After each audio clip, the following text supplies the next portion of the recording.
નમસ્કાર મિત્રો, હું દેવમ પટેલ ગુજરાત યુનિવર્સિટી નવરંગપુરામાંથી વાત કરું છું. હું વેદાંતિક સાયન્સ એન્ડ લાઈફ મેનેજમેન્ટના કોર્સમાં અભ્યાસ કરી રહ્યો છું. આ કોર્સ અમારે ગુજરાત યુનિવર્સિટીમાં ભાષા સાહિત્ય ભવનમાં ચાલી રહ્યો છે.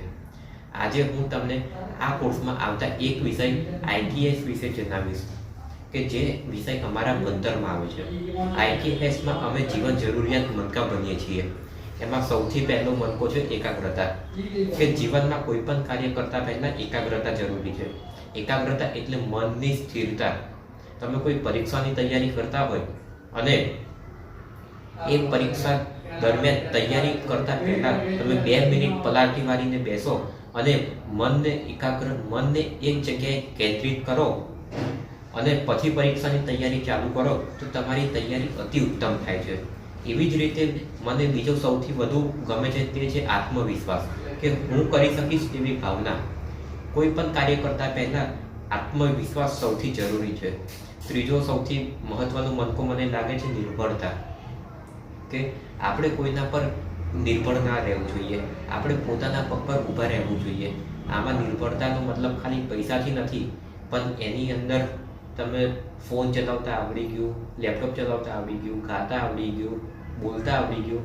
કોઈ પણ નાનામાં નાની વસ્તુ માટે આપણે બીજા પર નિર્ભર ના રહેવું જોઈએ. એને કહેવાય છે નિર્ભરતા. ચોથું છે જીજીવિષા, કે હું અહીં છું તેનો અસ્તિત્વનો પ્રલય, એટલે કે હું મારી ધરતી પર જીવું છું તેની આપણાને ખબર હોવી જોઈએ. પછી એક વિષય મને બહુ ગમે છે, તે છે આત્મા અને શરીર, કે હું એ શરીર છું.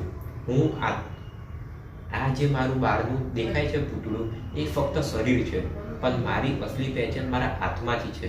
મારું નામ દેવમ એ મારું નામ નથી, મારા શરીરનું નામ છે. મારી અસલી પહેચાન તો આત્મા છે. હવે આપણને આ વાગ્યું તો કહીએ અરે યાર મને વાગી ગયું, પણ આ ખોટી વસ્તુ છે. આ વાગ્યું એ આપણને નથી વાગ્યું, પણ આપણા શરીરને વાગ્યું છે.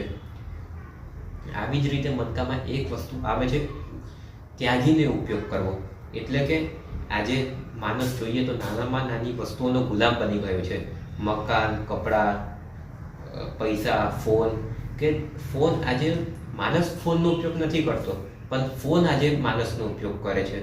એટલે કે કોઈ પણ વસ્તુને ત્યાગીને ઉપયોગ કરવો જોઈએ. એટલે કે આજે આપણે મકાનમાં રહીએ છીએ, પણ મકાનના ગુલામ ના થવું.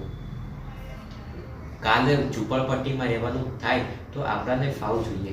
આજે આપણું સારું ખાવાનું ખાઈએ છીએ, પણ એ સારું ખાવાના ગુલામ ના થવું.